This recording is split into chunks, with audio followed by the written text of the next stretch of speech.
नमस्कार, न्यूज 11 में आपका स्वागत है। और आज हमारे साथ हैं राज्य के मुख्यमंत्री हेमंत सोरेन जी। काफी खुशी का दिन है, 1 मई का दिन है, मजदूर दिवस का दिन है और हमारे स्टेट में आज पहली बार मजदूर लौट के आ रहे हैं, वो भी ट्रेन से, वो भी हैदराबाद से। आप ये सोच लीजिए, ये हमारे लिए भी गर्व के विषय है, राज्य की जनता के लिए भी गर्व के विषय है। जाहिर तौर पे बहुत सारा लाभ हेमंत जी को नहीं मिल पाए केंद्र से, उसके बावजूद अगर ये खेप अगर वापस लौट रहा है मजदूर हमारे पास, तो हम सीधे आज हेमंत जी को पहला धन्यवाद देना चाहते हैं। हेमंत जी, बहुत सराहनीय कदम है लोगों के तरफ से। न्यूज 11 चूंकि जनता का आवाज है, मैं आपको धन्यवाद देना चाहता हूं। और ये बताइए, मजदूर दिवस में ये प्लान कैसे आपने किया? देखिए, पहले तो आज मजदूर दिवस है और हमारे राज्य में सबसे अधिक मजदूर हैं, किसान हैं, गरीब हैं। इन सबको मैं आज के इस मजदूर दिवस के शुभ अवसर पर उनको बहुत बहुत शुभकामनाएं, बधाई देता हूं। और साथ में जो आज हमारे राज्य में आने वाले हैं मजदूर हैदराबाद, तेलंगाना से, वहाँ की सरकार को भी मैं बहुत बहुत शुक्रिया और आभार प्रकट करता हूँ। और जिस तरीके से आपने देखा कि मैं लगातार भारत सरकार के साथ मजदूरों को लेकर अपनी चिंता हमने जताई और दूसरे राज्यों में पढ़ने वाले छात्र छात्राओं को लेकर के हमने अपनी चिंता जताई। अंतोगत्वा हमने पत्र भी प्रधानमंत्री जी को लिखा था और पूरा राज्य की हालात स्थिति हमने कहा कि हम आज सामाजिक तनाव में हैं और शायद हम बहुत ज़्यादा समय तक ये तनाव ना झेल पाए।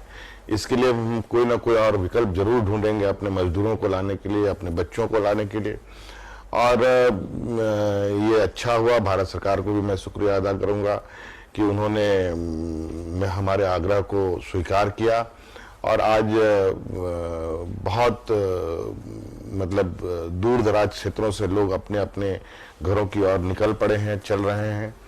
आपने कल देखा ही 24 घंटा भी नहीं बीता होगा, राज्य से हमारे बसेस भी निकल गए मजदूरों को साहिबगंज से, वो भी पहुंचने वाले होंगे शाम तक, वो भी आ जाएंगे।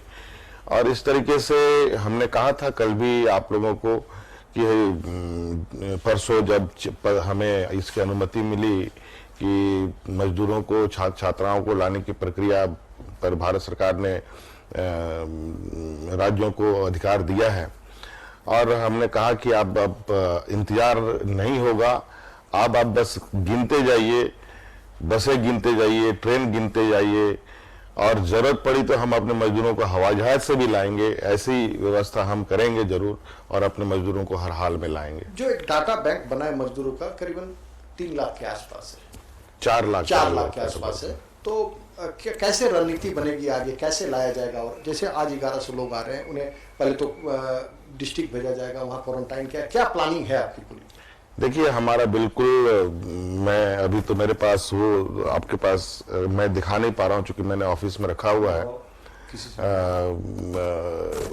ठीक है, वो आ जाएंगे। इतनी मोटी एक किताब बनी है और बोलो ना पिंटू को जी। और उसमें हमारे प्रशासन ने पूरी पंचायत से लेके, जिला से लेकर के रांची हेडक्वार्टर तक की तैयारी उन्होंने कर रखी है। हम लोग पहले से इस बात की ये में थे कि हम अगर चूंकि लॉकडाउन भारत सरकार ने लागू किया था और इसको लेकर के हम भारत सरकार के नियमों के विरुद्ध नहीं जाना चाहते थे। अंतोगत्वा हमने पहले भी कहा कि मैं सामाजिक तनाव में जा रहा हूं, इसके लिए मैं कोई ना कोई कदम, दूसरा सहारा जरूर लूंगा, चाहे इसके लिए मुझे कोर्ट जाना पड़ता तो मैं जाता जरूर और अपने मजदूरों को लाता जरूर।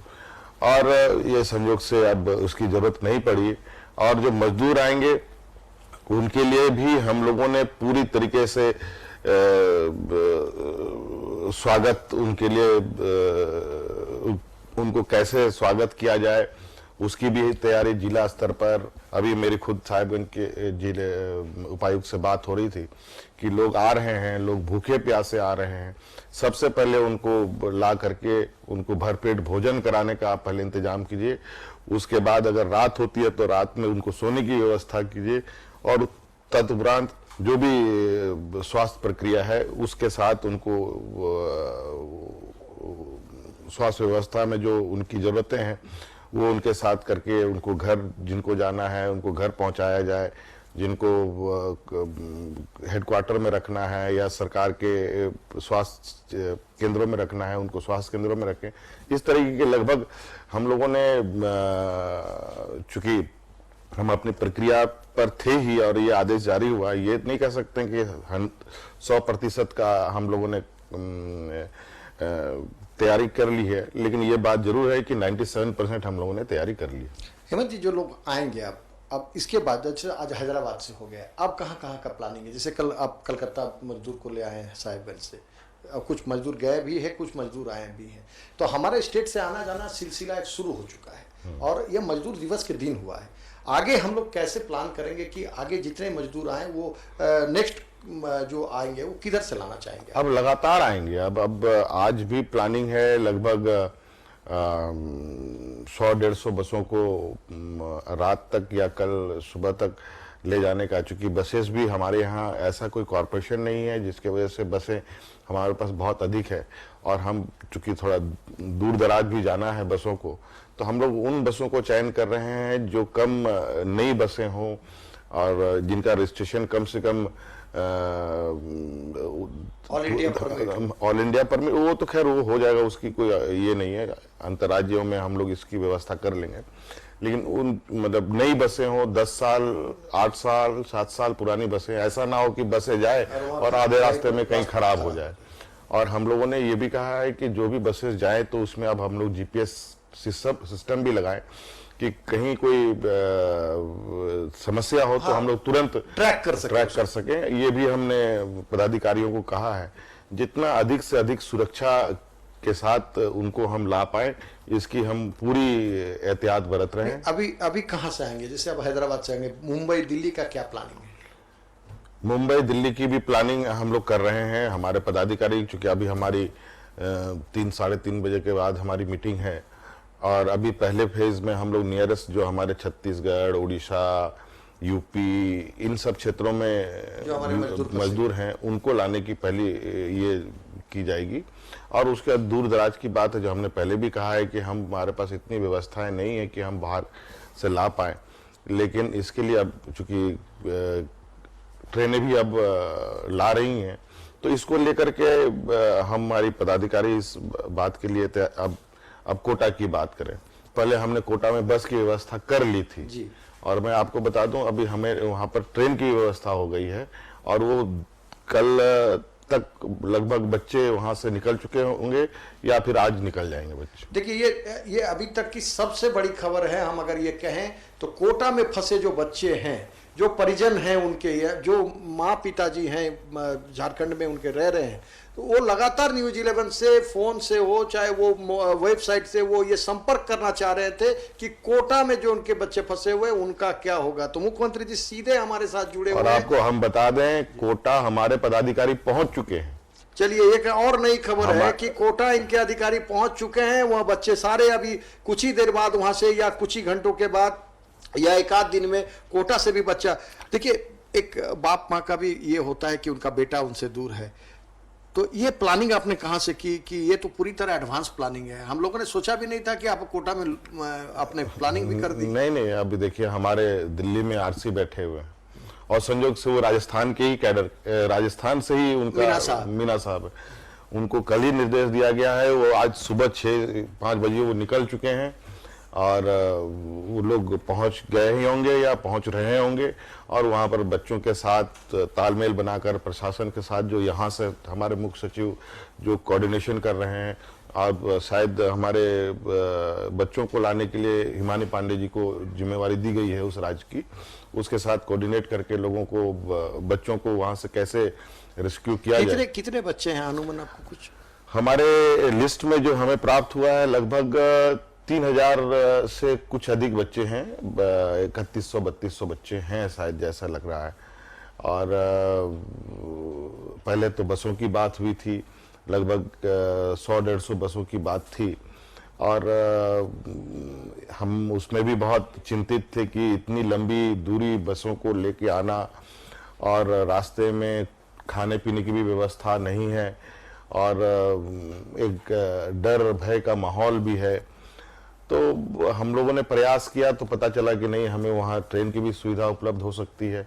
तो हम लोगों ने मुख्य सचिव से, वहाँ के मुख्य सचिव से बात करके वहाँ पर ट्रेन की उपलब्धता हम लोगों ने कराई है। तो ये बच्चे ट्रेन से ही आएंगे कोटा से? ट्रेन से आएंगे। अभी तक ये है, अभी अब वही 3 बजे हम अपडेट ले लेंगे। हमारे पास दोनों वहाँ ऑप्शन है, ट्रेन भी है, बस भी है, और हम कोशिश कर रहे हैं कि जल्द से जल्द बच्चे आए और सुरक्षित आए। ये मुख्यमंत्री जी, ये बताइए, जो बच्चे आएंगे या जो अभी मजदूर आ रहे हैं, उनके लिए आपका क्या प्लानिंग है? सीधे उनको गांव भेजा जाएगा या क्वारंटाइन सेंटर? पहले तो हम उनका स्वागत करेंगे जी, सरकार के मेहमान के रूप में, और इनको कहीं सुरक्षित जगह पर। ये तो बड़ा दिल आप ही दिखा सकते हैं, पढ़ने खुद गए हैं और मेहमान हमारे बन गए हैं। नहीं, चलिए, वो अब जो आज संक्रमण है, जो डर है, और बच्चों को जो डर था, उस डर को भी हमें निकालने की आवश्यकता है। और एक प्रक्रिया है, भारत सरकार ने भी गाइडलाइन दे रखा है कि किस तरीके से आप बच्चों को ला रहे हैं और कैसे आप आगे ले जाएंगे, और उनको भी हम लोगों को ध्यान में रखना है। अभी बच्चों को कहीं एक निश्चित जगह पर ला करके रखा जाएगा, फिर उसके बाद अगर रात होती है तो मैंने पहले भी कहा, उनके लिए खाने पीने का, सोने की पूरी व्यवस्था की जाएगी। और उसके बाद स्वास्थ्य प्रक्रिया है, उस प्रक्रिया में भी उन बच्चों को लेके जाएंगे, और उसके साथ घर भेजने की बात होगी तो घर भेजा जाएगा। स्वास्थ्य सेवा केंद्र में रखना होगा तो स्वास्थ्य केंद्र में रहेंगे। ये कुछ दिनों का ही सब ये है। चूंकि भारत सरकार ने अब ये भी गाइडलाइन दे दिया है, जो कोरोना संक्रमित व्यक्ति है उनको अब घरों में भी रखा जा सकता है। मैंने ऐसा कोई जरूरी नहीं है कि उनको आइसोलेशन सेंटर भेजा? नहीं, ऐसा नहीं है। घर में क्वारंटाइन किया है? घर पे ही रह सकते हैं, बशर्ते घर वाले पूरे एहतियातन उसको उस तमाम गाइडलाइन के साथ उनको। बहुत सारी बीमारियां होती है घर में, जिनको हम घर भी रखते हैं अपने मरीजों को। और अच्छी, चूंकि अभी तक इस संक्रमण का ना कोई इलाज है, ना कोई लक्षण है, किसी को पता नहीं। आज कोरोना कैरियर के ऊपर भी कोई लक्षण नहीं दिखाई देता, कोई नहीं दिखाई दे रहा। तो ये तो बड़ा, ये आज के दिन में चुनौती है ये। और इसका बस अभी जो पहला दृष्टिया यही दिखता है कि लोगों की जो शारीरिक क्षमता है, इम्यूनिटी स्ट्रांग हो, तो इससे लड़ा जा रहा है, उससे लोग मतलब ठीक हो रहे हैं। तो मुझे लगता है कि सरकार के केंद्रों में बहुत दिनों तक एक पौष्टिक आहार देना एक अलग चुनौती होती है जी। और आए दिन आप खबर सुनते हैं कि यहाँ खाना खराब मिल रहा है, वहाँ खाना खराब मिल रहा है, यहाँ तक कि डॉक्टर नर्स के साथ भी वही हालत है। तो अब हम अगर ऐसी स्थिति होगी तो उनको घर पे रखेंगे और परिवार वालों को हम जिम्मा देंगे और परिवार वालों को अनाज देंगे कि जिससे अपने बच्चों को, अपने लोगों को पौष्टिक खाना खिला सके और लोग अपने घर के अंदर जितनी, मैं समझता हूँ, बेहतर तरीके से अपने लोगों को देखभाल कर सकते हैं। आज के इस संक्रमण में इतनी बड़ी तादाद में अस्पतालों की स्थिति ठीक रहेगी कहना बड़ा मुश्किल है। आप देख रहे हैं नर्स भी संक्रमित हो जा रहे हैं, डॉक्टर भी संक्रमित हो जा रहे हैं।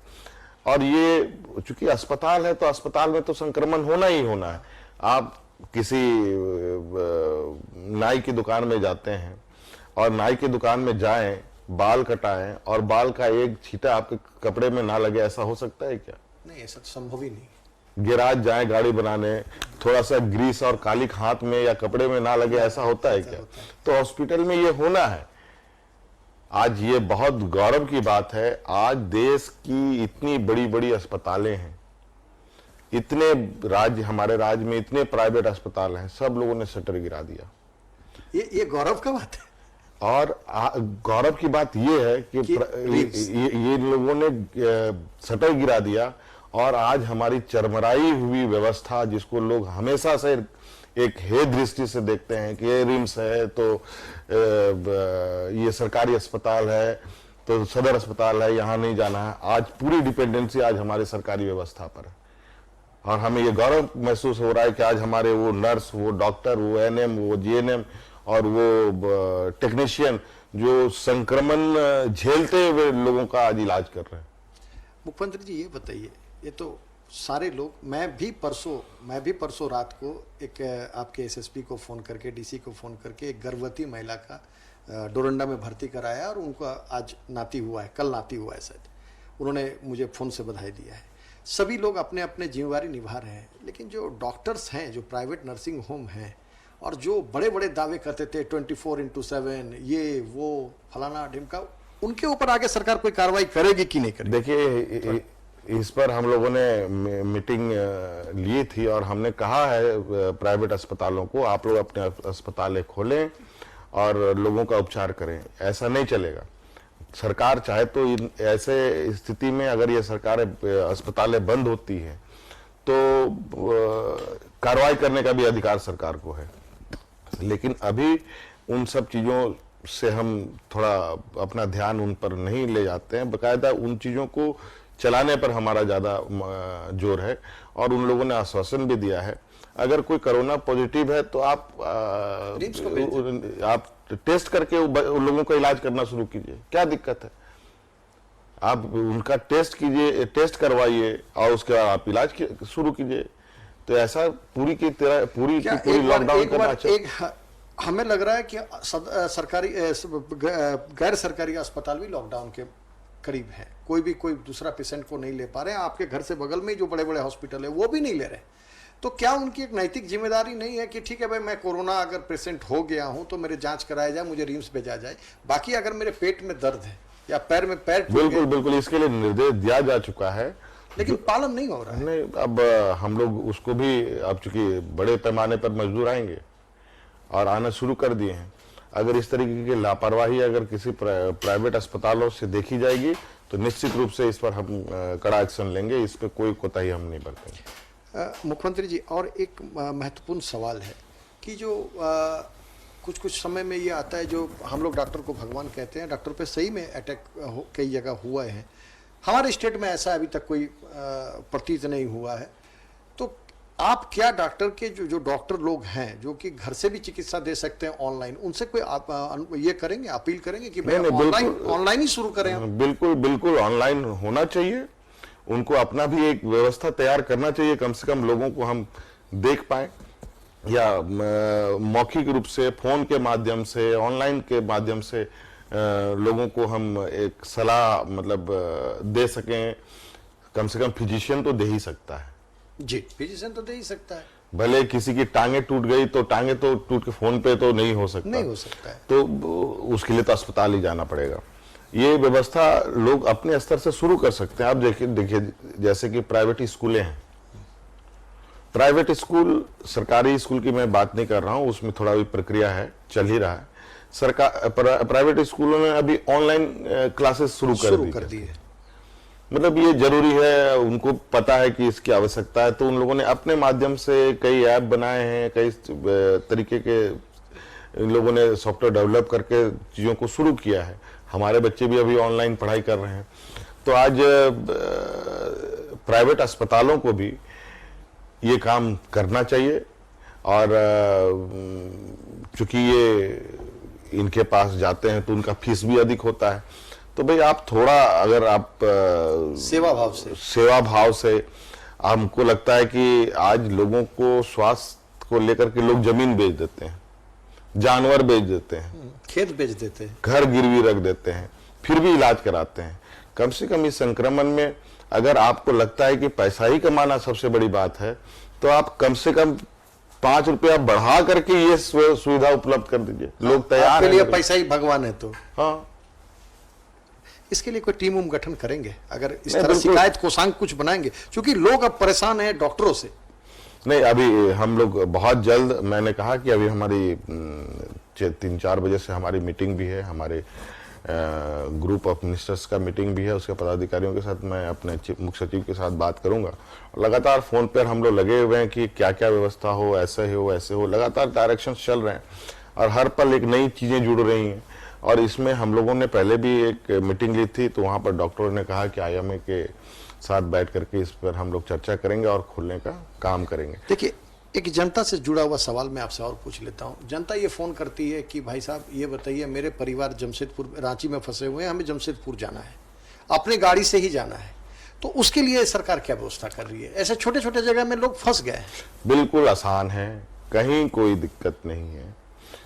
जो भी जिस जिले में फंसे हैं वो उस जिले के कलेक्टर से जाके मिले, उनको तत्काल, आपने अखबार में भी पढ़ा होगा, मेरी बातें आई है कि आप कलेक्टर के पास जाइए, तुरंत आपको सर्टिफिकेट मिल जाएगा। एक ये पास दिए जाएंगे। जो हाँ, वो पास एक समय सीमा के अंदर होगा, ऐसा नहीं कि आप दिन भर घूमते रहें। आपको पता है कि अगर रांची से जमशेदपुर जाना है तो 3 घंटे का, 4 घंटे का है, तो वो 4 घंटे का ही पास आपको उपलब्ध होगा, जो आप सीधे अपने गंतव्य तक जाएं। ये सुविधा हम लोगों ने पहले ही सभी जिला पदाधिकारियों को डायरेक्शन दे रखा है। हेमंत जी, आप ये बताइए कि एक सबसे बड़ा ये होगा कि हमारे स्टेट में रोजगार हम कैसे करेंगे। अभी आर्थिक दृष्टिकोण से हम भी जानते हैं कि स्टेट की हालत बहुत बुरी है। कैसे हम लोग आगे इसको बढ़ाएंगे? मजदूर लोग के लिए कहाँ से हम लोग उसका रोजी रोटी का उपाय करेंगे? क्या इसमें कॉरपोरेट सेक्टर को भी आना चाहिए आगे? देखिए, कॉरपोरेट सेक्टर की तो हम बाद में बात करेंगे, पहले हम अपनी क्षमता की बात कर रहे हैं कि हमें पता था कि ये समस्या हमें घेरेगी।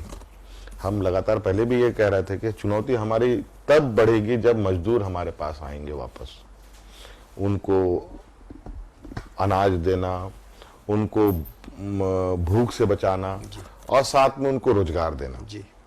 और इसको लेकर हम लोगों ने बड़े पैमाने पर कार्य प्रारंभ कर दिए हैं। बहुत जल्द उस विषय पर हम प्रेस कॉन्फ्रेंस भी करेंगे, आप लोग सभी लोग इसके साक्षी भी बनेंगे कि ग्रामीण क्षेत्रों में किस तरीके से रोजगार को हम सृजन करेंगे और शहरी क्षेत्रों में। अभी फेसबुक दिखा रहा हूँ, फेसबुक में लगातार ये आपकी इंटरव्यू लाइव जा रहे हैं। वो कह रहे हैं, वेरी गुड हेमंत सर जी, हेमंत सोरेन जी, हम लोग चेन्नई में फंसे हुए हैं, कृपया हमें भी निकाला जाए। बिल्कुल बिल्कुल, आप स्वस्थ रहें। हम सभी जगह पर पहुंचेंगे, हमारी व्यवस्थाएं पहुंचेंगी और आपको लाया जाएगा। इसके लिए आप लोग बेफिक्र रहें। सर, हम राजस्थान में फंसे हुए हैं, तो एक बार आप बोल दीजिए जनता के लिए। थोड़ा सा आप सब्र रखें। हम पूरी तरीके से दूसरे पत्र हमें भारत सरकार का अनुमति मिलने के 24 घंटे के अंदर से ही हमने ये काम शुरू कर दिया है, लोगों को लाने का प्रक्रिया शुरू कर दिया है। हमारे पास जितने संसाधन हैं उन संसाधनों को हमने झोंक दिया है और हम अपने जो संबंधित राज्य हैं उनसे भी हम संपर्क कर रहे हैं। अभी मैं थोड़ी देर के बाद देश के सभी मुख्यमंत्रियों को पत्र लिखने जा रहा हूं, जो हमें इस समय मजदूरों को लाने के लिए उनका भी सहयोग हमें मिले और भारत सरकार से भी हम आग्रह करेंगे हमें संसाधन उपलब्ध कराए। हमारे जो संसाधन है वो अभी एंगेज हैं, अभी वो सारे बसेस इधर लोगों को लाने निकल ही रहे हैं और आप तक भी हमारी कोई व्यवस्था जरूर पहुंचेगी। इस संबंध में पदाधिकारियों को हम लोगों ने नामित कर दिया है, वो आपके सभी चीजों पर ख्याल रखेंगे। हाँ, थोड़ा सा सब्र के साथ, और ये खुशी की बात है आप लोग आएंगे जरूर और हम आपको इस घर पे आप आएंगे भी, आपको हम गले भी लगाएंगे, आपका स्वागत भी करेंगे। देखिए, अभी एक आपके इसी सवाल पे, इसी जवाब में एक ने अभी तुरंत लिखा है, कोई अशोक गोयल है, सीएम साहब को बधाई। तो चलिए, अशोक गोयल जी का बधाई मैं आपको ही दे रहा हूं। चलिए, गोयल साहब को मैं बहुत बहुत धन्यवाद देता हूं। अच्छा, दूसरी बात है कि मैं ये आर्थिक हालात पे हम लोग डिस्कशन कर रहे थे, बीच में ये सब आ गया। हाँ, तो मैं कह रहा था कि हमने रोजगार को लेकर के, और आपने तो देखा ही है इस राज्य में जो फोकस किए हुए थे सामाजिक सुरक्षा पर और स्वास्थ्य सेवा पर। सामाजिक सुरक्षा में खाद्य अनाज को लेकर, खाने को लेकर राज्य में क्या हालत है वो आपने देखा है और आप घूम भी रहे हैं। यदा कदा कुछ छिटपुट चीजें को छोड़कर आज ग्रामीण क्षेत्रों में, शहरी क्षेत्रों में लोग कोई भूखा नहीं है। आज हर व्यक्ति तक सरकार की योजनाएं पहुंच रही हैं। विशेषकर अनाज को लेकर लगभग 7 से 8 हजार सामुदायिक किचन चल रहे हैं, दीदी किचन भी चल रहा है। हाँ, और उसके बाद राज्य में समाज सेवी लोग भी खाना बांट रहे हैं। आप अंदाजा लगा सकते हैं, मुझे लगता है कि 15,000 से कम सामुदायिक किचन नहीं चल रहे हैं राज्य भर में, और राज्य में 4,500 पंचायतें हैं। यहां तक कि थानों में खाने की व्यवस्था है। ये पहली बार हुआ है कि जो पुलिस से लोग भागते थे, जिस थाना का नाम से लोग डरते थे, वहां पर थाना पे खाना खिलाया जा रहा है, और बड़ा बाबू हो या वो उस थाने के इंस्पेक्टर हो, वो खुद खाना बना रहा है। This is amazing. ये कंसेप्ट कहां से आया? देखिए, हम लोगों ने पहले भी कहा, जैसे ये कंसेप्ट, चूंकि सरकार बनते ही हमने एक योजना प्रारंभ कर दिया था, वो मुख्यमंत्री दाल भात योजना, जो मैं इससे पहले पूर्व में मैं मुख्यमंत्री था, तो ये राज्यों में ये कार्यक्रम चल रहा था, लेकिन तत्कालीन सरकार ने उस योजना को बंद कर दिया। नतीजा आपने देखा होगा, बड़े पैमाने पर लोग भूख से मरने लगे, मरे भी थे। और हमने सरकार बनते ही ये योजना प्रारंभ किया, और जैसे ही ये संक्रमण का आहट हुआ, तो अचानक हमारा ये मुख्यमंत्री दाल भात योजना जो था, वो सीधे हमारे जहन में आया, और उसी को हम लोगों ने बड़े पैमाने पर एक्सपेंड कर दिया। और आज ग्रामीण स्तर तक में आज ये सामुदायिक किचनें चल रही हैं, और आज इसको लेकर के लोग उसका लाभ ले रहे हैं। बल्कि मुझे एक पत्रकार ने, एक नामचीन पत्रकार हैं रवीश जी, एनडीटीवी से हमारी एक इंटरव्यू हो रही थी, तो उन्होंने कहा कि आपने तो बुजुर्गों के लिए, बड़ों के लिए अनाज की व्यवस्था तो कर दी, बच्चों का क्या होगा जी? क्या बच्चे इतनी देर तक इंतजार करेंगे? मैं भी 2 मिनट के लिए हैरान, मतलब इस सवाल को लेकर के थोड़ी देर मुझे ये लगा कि क्या ऐसी गलती हमने की है, या हमारी व्यवस्था से ऐसी कोई गलती हुई है। फिर मैंने कहा कि रवीश जी, आपकी बात को मैं संज्ञान लेता हूं, और यहां से उठने के बाद सबसे पहले इस विषय पर मैं अपने पदाधिकारियों से बात करूंगा। तो हमें पता चला कि भारत सरकार के गाइडलाइन के अनुसार जो मिड डे मील बच्चों को स्कूल में मिलता था, पोषक आहार, तो वो आहार स्कूल में बनना बंद हो गया, और बल्कि उसके जगह पर बच्चों को गांव में ही वो आहार देने का भारत सरकार का गाइडलाइन आया। और बीच में हमें कुछ खबर आ भी रही थी, तो उसको शायद मैं ध्यान नहीं दे पाया, क्योंकि कहीं कहीं देख रहे थे कि बच्चे को स्कूल में बुलाया जा रहा है, भीड़ इकट्ठा हो रहा है, सोशल डिस्टेंसिंग तोड़ी जा रही है, ये बातें आई थी कुछ, वो इसलिए हो रही थी। तो पता चला कि भाई ये वजह क्यों है, तो पता चला कि जो बच्चे स्कूल में रजिस्टर्ड हैं, शिक्षकों को उतने ही राशन उपलब्ध हुआ करता है। जब ये गांव में जाने लगे, जाकर के बांटने लगे, तो पता चला गांव में जो अनरजिस्टर्ड बच्चे हैं वो भी अनाज लेने आएंगे ही, स्वाभाविक है। और वो मास्टर या शिक्षक है, वो पूरे गांव के लिए, बच्चों के लिए तैयार था नहीं। तो ये परेशानी इससे होने लगी। तो हमने कहा अब हर गांव में 100% बच्चों को जो मिल जाए बच्चे, उनको खाना खिलाओ, किसी को भी नहीं छोड़ना है। हाँ, बच्चा होता है, खाना खिलाना है। और हमने वो चीज तुरंत ये किया, और आज के दिन में जितने गांव में बच्चे आते हैं जो रजिस्टर्ड हैं स्कूल में, वो भी, जो रजिस्टर्ड नहीं है वो भी, उन बच्चों को भी मिड डे मील दिया जा रहा है। ये हमने आदेश कर दिया। देखिए हेमंत जी, और आपके सामने चुनौती तो जैसे ही आपने सरकार बनाया, और थोड़ा सा सरकार चली ही थी कि इससे बड़ी महामारी तो ये 3rd वर्ल्ड वॉर माना जा रहा है एक तरह से। बिल्कुल।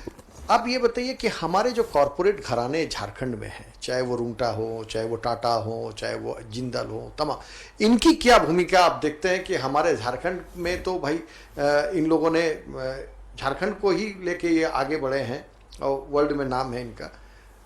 झारखंड के लिए अभी क्या इनको करना चाहिए, क्या आप उम्मीद करते हैं और क्या अपील इन लोगों से करते हैं? देखिए, हम अभी इस विषय पर काफी सीरियस हैं, और राज्य के अंदर जो हमारे उद्योग हैं, जो चल रहे हैं उद्योग वो, और जो बंद पड़े हैं उद्योग, इन सब का हम आकलन कर रहे हैं।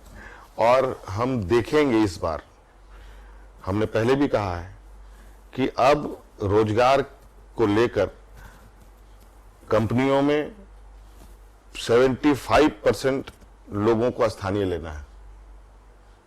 अब प्राइवेट सेक्टरों में भी अब हम इसकी जांच पड़ताल करेंगे कि लोग कहां कहां से काम करने आ रहे हैं। एक नया कानून बनाया जाएगा। अब इसको लेकर हमारी प्रयास है कि अब अगली बार से जिस तरीके से आज हमारे मजदूर दूसरे राज्यों में जाकर धक्के मुक्के खाते हैं, निकाल दिए जाते हैं, कभी मारपीट भी किया जाता है उनके साथ, अब इस राज्य से हमारा प्रयास होगा कि एक भी मजदूर अब दूसरे राज्यों में ना जाए, इसके लिए हम पूरी कार्य योजना तैयार कर रहे हैं।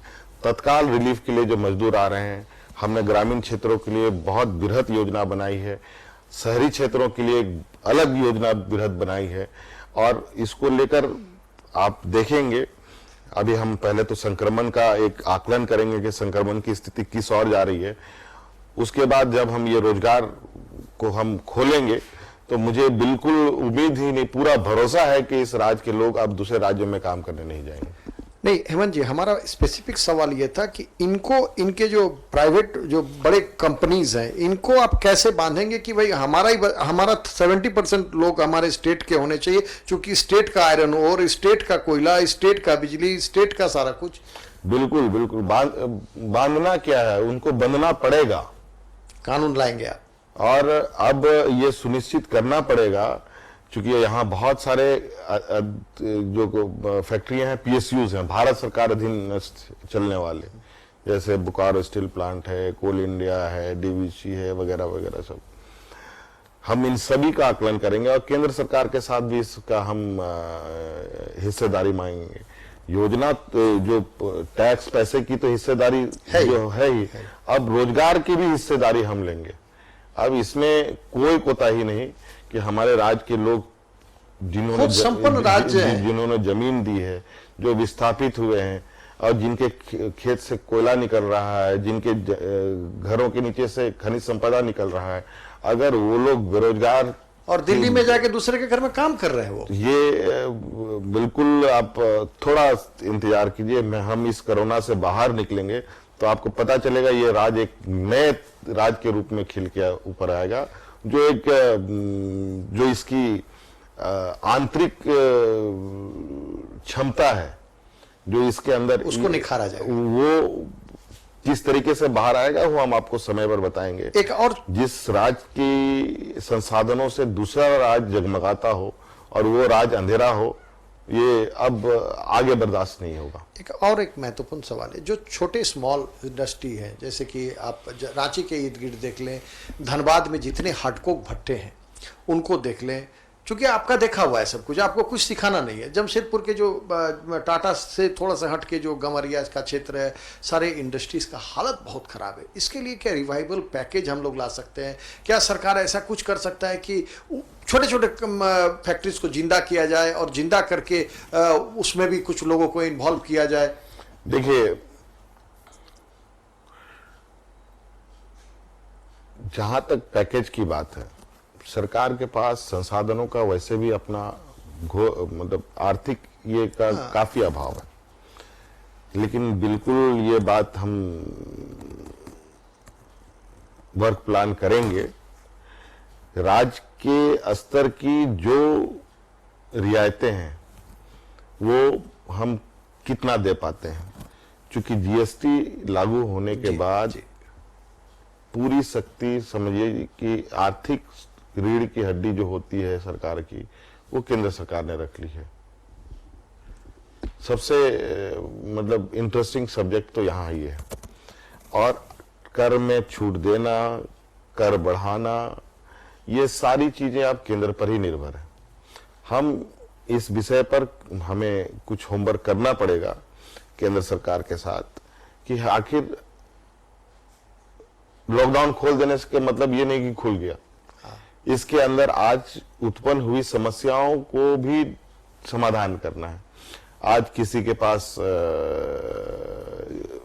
इस व्यवस्था को चलाने, जो बंद पड़े उद्योग हैं, बंद पड़े उद्योग को चलाने के लिए पूर्व में क्या गलती हुई है, अब क्या गलती हुई है, इनको ध्यान में रखते हुए इसमें रोजगार सृजन के अगर संभावनाएं हैं तो उसको कैसे रिवाइव किया जाए, उस पर हम बात करेंगे।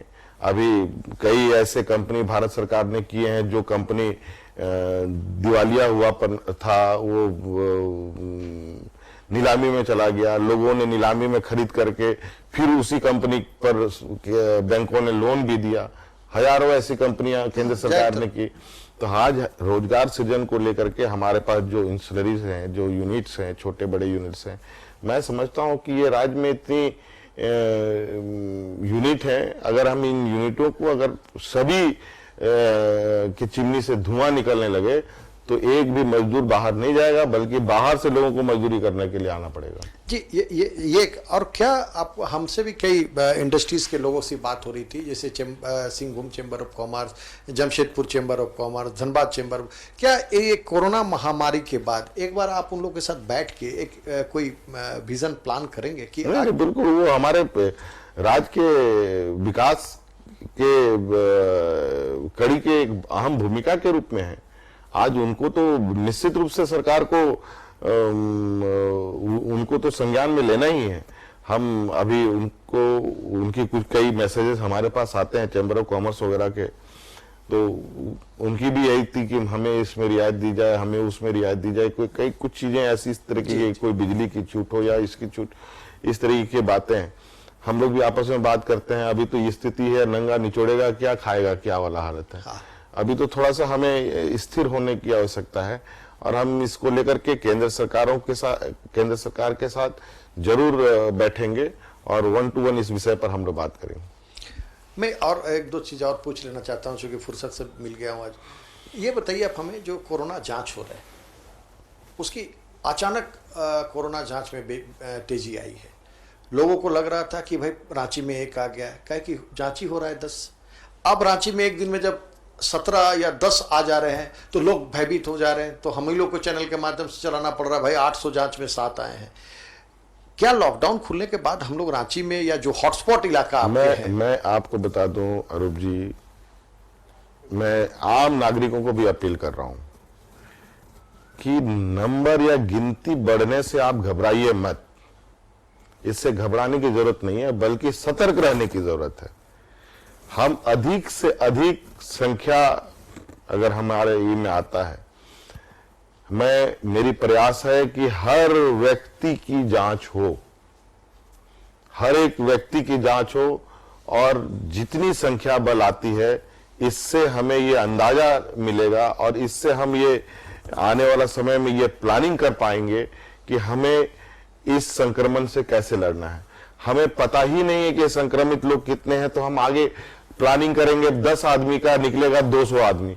तो चीजें तो सीधी सी बात है, लेमन सोच है कि आप 10 आदमी 10 बारात के लिए खाना बनाएंगे, आ जाएगा 100 आदमी, तो कौन खाएगा? कौन खाएगा? कैसे सब भूखे रह जाएंगे। आज हमारी प्रयास है अधिक से अधिक लोगों को चिन्हित करना, अधिक से अधिक लोगों तक जांच करना, ताकि हम उनको उन समुदायों से अलग करके उनके लिए बेहतर इलाज, बेहतर व्यवस्था हम उनको दे पाए।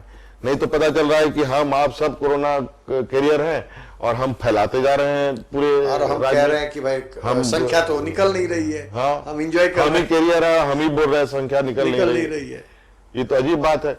इसलिए नंबर बढ़ने से घबराइए मत, चिंता की कोई कारण नहीं है, हमें भी लगता है। बिल्कुल नहीं। बस हम चाहते हैं कि वो लोग पहचाने जाएं, ताकि उनके लिए सरकार उन समूह से जहां वो फैला रहे हैं वहां ना और फैले, उसको छांट करके उनके लिए अलग से सुधार करने की दिशा में काम की जा सके। आप एक बात बताइए हमें कि 3 तारीख को एक सेकंड पार्ट 2 हो रहा है, खत्म हो रहा है, डेट खत्म हो रहा है, अवधि विस्तार शायद लोगों को लग रहा है अब होगा।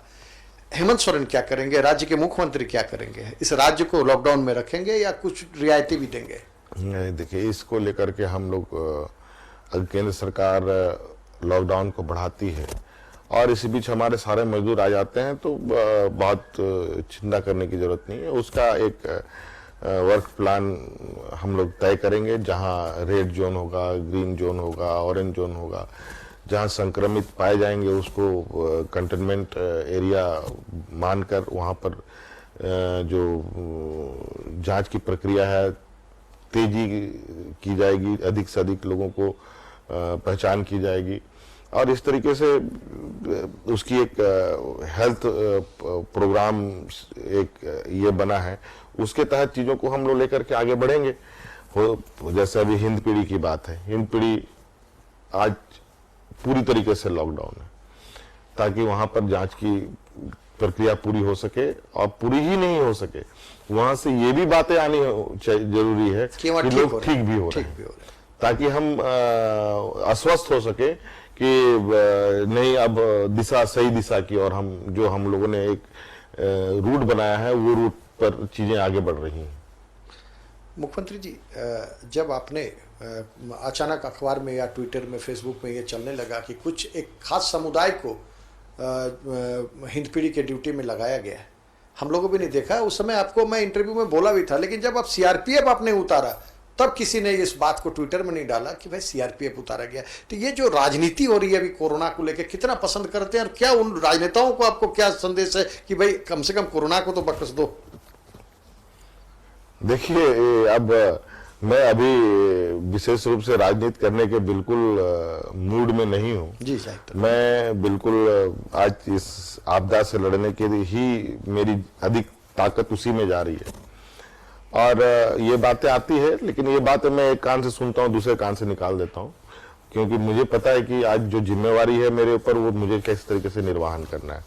लेकिन जिस तरीके से कुछ लोग या हमारे जो प्रतिद्वंदी लोग हैं, जो हमारे विपक्ष में बैठे हैं कभी कभी, और जैसे हमारे आदरणीय बाबूलाल जी, आदरणीय कई ऐसे विधायकगण कि इनको मजदूरों को लाया जाए, कोटा के छात्र छात्राओं को लाया जाए, चिट्ठियां हमें लिखा करते थे, और प्रवासी मजदूरों को ख्याल नहीं हो रहा है, चिंता नहीं हो रहा है। अगर चिंता नहीं होती है तो उनके खातों में पैसे क्यों भेजे जाते, बताइए। और इतनी रफ्तार के साथ हम चीजों को आगे कर रहे हैं, और जबकि हमने सभी जनप्रतिनिधियों को ये भी जिम्मेवारी दी है, आपको कहीं ऐसा लगता है कोई समस्या है, आप जिला प्रशासन से लग करके आप उस समस्या का समाधान कर सकते हैं। और सभी जिला प्रशासन को, सिर्फ सरकार के ही विधायक नहीं, बल्कि हमारे सरकार से अलग हमारे जो प्रतिद्वंदी हैं, उनकी भी बातें को सुनना आज के दिन में हम लोगों ने सुनिश्चित कर रखा है। नहीं, जो VC के तहत आप काम कर रहे हैं, जो उसमें आप ये नहीं देख रहे हैं सांसद किनका है, किनका विधायक नहीं, बिल्कुल नहीं। कुछ विधायक, जो कुछ बीजेपी के भी विधायक, जैसे धनबाद के विधायक ने भी आपकी तारीफ की, तो जो VC आप करते हैं उससे कितना कुछ निकल के सामने आता है? पहली बार हमने VC किया, दुनिया भर की समस्याएं सब लोगों ने बताई, क्योंकि शुरू हो रहा था चीजें, सरकार अपने मिशनरीज को ऑन कर रही थी, तो सब लोगों ने कई सुझाव दिए, कई बातें आई थी उस समय। अभी मैं दूसरा VC कर रहा हूं, तो दूसरे VC में सिर्फ धन्यवाद के अलावा दूसरा कोई सवाल बातें सुनाई नहीं दे रही है। माने आपका जो बैकबोन है, अब सभी लोग बोल रहे हैं ये बहुत अच्छा हो रहा है, ये बहुत अच्छा हो रहा है। अब ये सुनकर हमें भी मुझे भी खुशी हो रही है कि हमारे जनप्रतिनिधि चीजों पर नजर रखे हैं।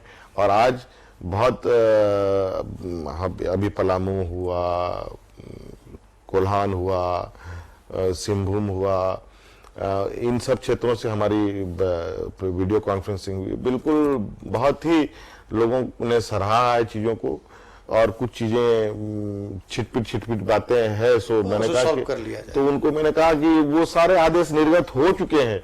जो बात उधर से आती है बात, तब तक हमारे, चूंकि मैं जनप्रतिनिधियों से ये कर रहा हूं, तो सभी पदाधिकारियों को मैं सोशल डिस्टेंसिंग की वजह से बैठा भी नहीं पाता, लेकिन उनको मैं तुरंत उसका जवाब भी उपलब्ध करा देता हूं कि ये प्रक्रिया चालू हो चुकी है, जो रुकी है वो भी चालू होगी, ये बिल्कुल उनको आश्वासन दिया जा रहा है। मुख्यमंत्री जी, बहुत महत्वपूर्ण सवाल ये भी है कि लॉकडाउन को लोग कैसे पालन करें। अब केंद्र सरकार जिस तरह का लॉकडाउन का आदेश देता है, आपने बोला मैं उसी तरह का फॉलो करूंगा। अब लोगों को क्या कैसे बताएंगे आप कि क्या करो भाई, और क्या करना होगा ताकि हम लोग अब 2-3 महीने में कोरोना से बाहर आ जाए? देखिए अरूप जी, आप एक बात, नई बात मैं आपको बताऊंगा। यहाँ पुलिस प्रशासन, जनप्रतिनिधि, समाज सेवी, सभी लोग अपने अपने तरीके से लगे हैं अभी तक। अब हमारे जब मजदूर आएंगे, जब ये गांव की ओर जाएंगे, अपने घरों में क्वारंटाइन होकर रहेंगे, तो उस समय चुनौती तो बढ़ेगी, और ये मैं मान के भी चल रहा हूं। इसलिए हमने एक नई व्यवस्था नहीं, पुरानी व्यवस्था को ही, जो इस राज्य में पहले से विद्यमान है, आज से नहीं सदियों से, आज हमारे राज्य में मानकी, मुंडा, प्रधान, गुडेत, ये सारे लोग, सामाजिक जो संरचना है, तो हमने अब पुलिस की एक दायरे हैं, स्वास्थ्य विभाग का एक, हर व्यक्ति के पीछे एक पुलिस नहीं लगाया जा सकता, सवाल ही। हर व्यक्ति के पीछे एक स्वास्थ्य चिकित्सक नहीं रखा जा सकता है। आज हमने ग्रामीण स्तर पे सोशल पुलिसिंग एक्टिव करने का निर्णय लिया है। आज हमारे समाज के उन स्तंभों को अब हम मूल जिम्मेवारी देंगे जो गांव के अंदर हो रहे हलचल की पूरी निगरानी रखेंगे। आज हमारा सोशल पुलिसिंग जो एक्टिव होगा, मुझे नहीं लगता है कि पत्ता भी कहीं हिल पाएगा। वैसे ही आपने देखा है कि आज कई गांव में लोगों ने खुद ही मतलब बांस लगा करके उन्होंने बोल दिया कि भाई कोरोना तक तो एंट्री नहीं है, चाहे अपना ही घर का लोग क्यों। ये परंपरा हमारी आज की नहीं है, बरसों के, ये हमारे सदियों से ये परंपरा है। बस अब थोड़ा सा सरकार की तरफ से उनको एक संदेश देना है।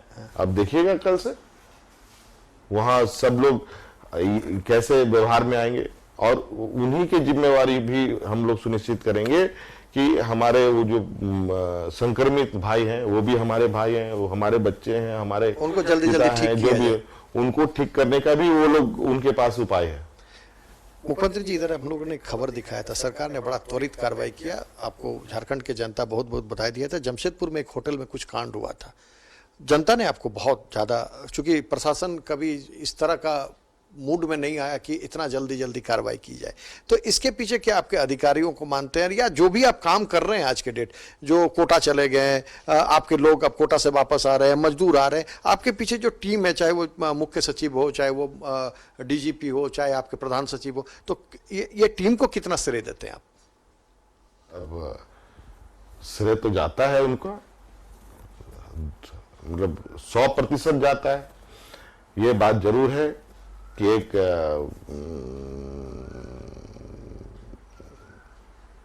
कहा जाए कि मैं राज्य का मुखिया होने के नाते, और मुखिया का मूड को कहीं ना कहीं राज्य के प्रशासन अब समझने लगे हैं, और अब प्रशासन भी निश्चित रूप से कहता है ना कि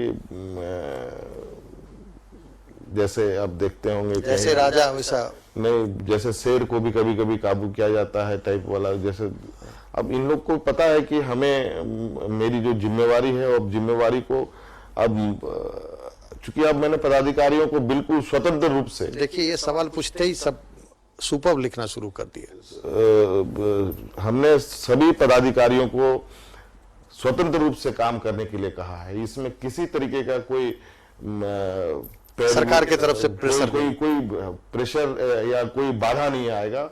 आप कानून व्यवस्था जो तोड़ेगा उस पर कार्रवाई होगी, चाहे वो कोई हो। अंतिम एक महत्वपूर्ण सवाल मुख्यमंत्री जी कि आप ये बताइए कि कोरोना खत्म, कोरोना के किट कितने अपने पास हैं, जो कि लोग सवाल कर रहे हैं, और हम लोग और कोरोना जांच में कितना जाएंगे, और साथ ही साथ हमारा ये जो राज्य है, राज्य में जो आर्थिक जो कमी है अभी, उसको हम लोग कैसे मजबूत करें, उसमें मीडिया का क्या भूमिका होना चाहिए, समाज, अभी लिख रहे हैं लोग जो मीडिया का क्या भूमिका है, क्योंकि हम मीडिया में हैं तो हम अपने आप को, दायित्व को हटा नहीं सकते, हमारी क्या भूमिका होगी, आपको हम लोगों से क्या मदद चाहिए, ये तमाम चीज़ों पर एक बार आप बताएं। देखिए, हालांकि ये स्वास्थ्य व्यवस्था में जो जैसे किट्स की बात है, किट्स में बहुत सारी चीजें हैं, और जैसे वेंटिलेटर की बात हो, पीपीई की बात हो, थर्मल स्कैनर की बात हो, जांच करने के टेस्टिंग किट्स की बात हो, ये सारी चीजें चूंकि पहले थोड़ी कुछ हाथ बंधी हुई थी, सभी चीजें भारत सरकार के अधीनस्थ ही चल रहा था। अब कुछ कुछ चीजें में स्वतंत्रता मिली है, और हम लोग अपने स्तर से भी संसाधन जुटा रहे हैं।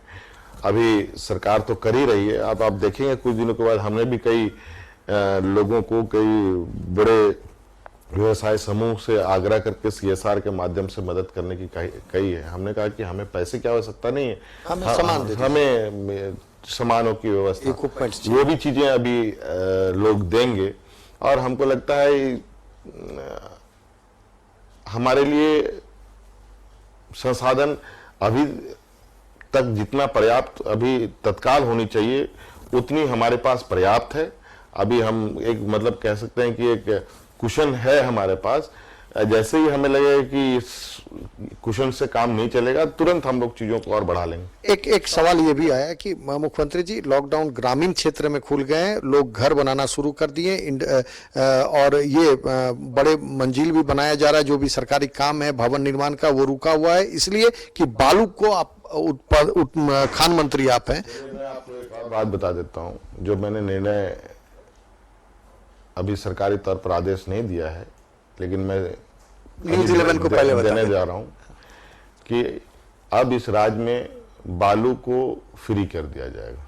चलिए, ये अभी तक की सबसे बड़ी खबर है कि बालू को इस राज्य से फ्री कर दिया जाएगा, उनका कोई टैक्स नहीं लगेगा। मुख्यमंत्री जी, जनता से अंतिम बार क्या अभी आज के इस इंटरव्यू में क्या अपील करेंगे कि कोटा का छात्र हो चाहे बाहर के मजदूर हो, मजदूर दिवस है, क्या अपील करेंगे आप?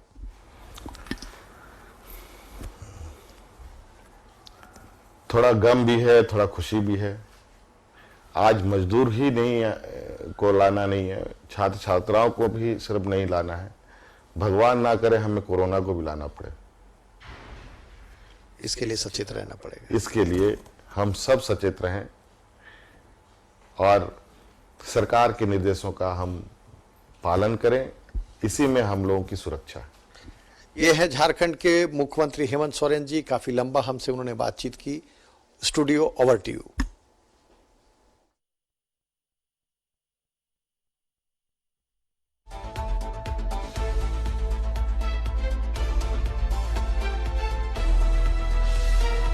News 11 सच है तो दिखेगा।